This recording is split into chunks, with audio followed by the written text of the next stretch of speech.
I don't know who is benefited due to this demonetization. अच्छा हुआ है, उसमें क्या प्रॉब्लम? कोई प्रॉब्लम नहीं किसी को। मेरे ख्याल से 1% भी काला धन लोगों का नहीं निकला है। हम लोग तो आम आदमी हैं, इसलिए हम लोग कोई प्रॉब्लम नहीं हुई है।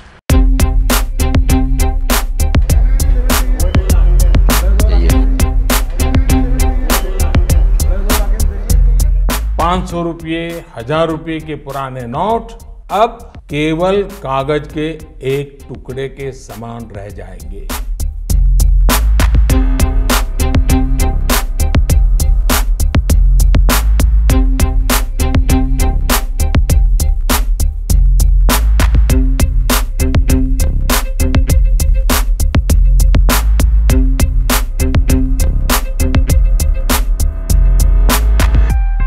We are facing till now the last November's currency demonetization.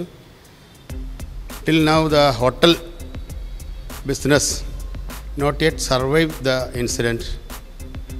Till we have almost 30 to 35% less business in the hotel field. I don't know when we will get some improvement in this field.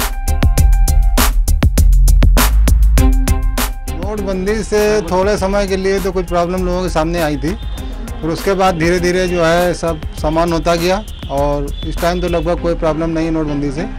बाकी सबका जो काम था वो सब चल रहा है।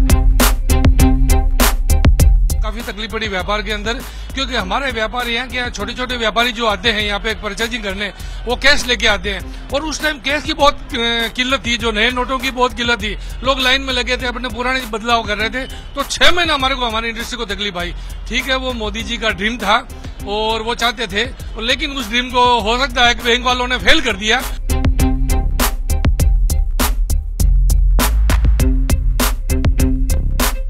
हम लोग के लिए कोई विशेष परेशानी नहीं थी। परेशानी मेन थी बुनकरों के साथ। हमारे पास कम से कम 50 लोग हैं जो कि जिसपे बुनकर अपना काम करते हैं। मैक्सिमम जितने भी वीवर्स हैं उनके पास कोई भी बैंक अकाउंट नहीं था।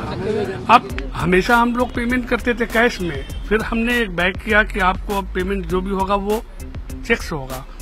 उन्होंने कहा कि मेरे पास जब बैंक अकाउंट ही नहीं है तो हमें आप चेक दोगे तो मैं पैसा कैसे निकालूंगा। थोड़े दिनों तक ये परेशानी थी, मगर उसके बाद से धीरे धीरे कैश का भी आने लगा और चेक भी जाने लगा। हमने सबको सलाह दिया कि भाई आप सब लोग जो है बैंक अकाउंट खोलो, और बैंक अकाउंट खोलो, वहाँ पे जो भी चेक से पेमेंट मिले वहाँ से पैसा लो। तो इसमें कोई विशेष परेशानी नहीं थी, मगर शुरू के दिनों में बहुत परेशानियां तो थी।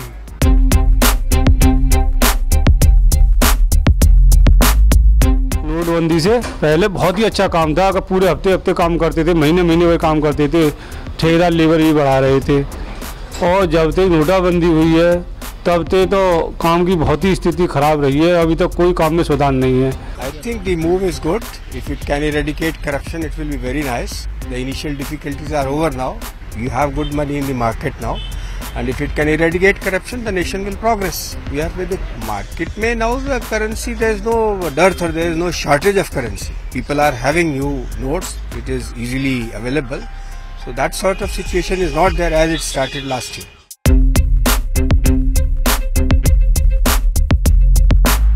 कुछ अंतर नहीं पड़ा, उससे प्रॉब्लम और ज़्यादा बढ़ी। डिजिटल के नाम पे तो और भी ज़्यादा फ्रॉड हो रहा है यहाँ पर। डिजिटल इंडिया मतलब ये नहीं है कि आप कोई भी शॉप वाला है अगर मशीन रखता है, वो मशीन अपने लिए रखता है, ना कि हमारे लिए रख रहा है। वो उसका वो चार्ज मशीन का जो बैंक को उनको पे करना चाहिए, वो 2% एक्स्ट्रा हमसे लिया जा रहा है उस चीज़ के लिए। किसी भी लाइन में लगा लीजिए, आप पेट्रोल पे लगा लीजिए, हम कैश स्वैप मारेंगे तो इस पर भी चार्ज लगेगा, या नॉर्मली किसी शॉप पे जाएंगे तो उस पर भी 2% एक्स्ट्रा चार्ज लेते हैं वो। It is good that they did it. I am very happy with that notebandi, and lot of black money has been siphoned off, and also the people who were doing this terrorist activities, all those things have come down. Feel it is good. Whenever there is some changes which takes place, there is some suffering. It cannot be a smooth sailing for everybody.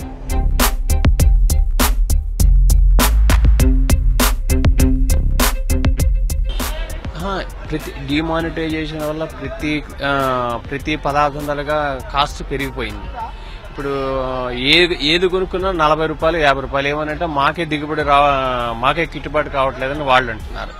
ఏమనంటే money circulation లేదు, ఇది తగ్గిపోయింది, production తగ్గిపోయింది కాబట్టి మేమేం చేయలేం అని అంటారు. ప్రతిదీ కాస్ట్ పెరిగిపోయింది. సామాన్య మానవుడికి కావాల్సిన పెట్రోల్, డీజిల్ ఇవన్నీ పెరిగిపోయాయి. కాస్ట్ ఆఫ్ లివింగ్ పెరిగిపోయింది. దీనివల్ల డిమానిటైజేషన్ వల్ల ఒరిగేది ఏంటి అంటే మరి ఎవరికి ఇందులో లాభం వచ్చింది అనేది తెలియదు.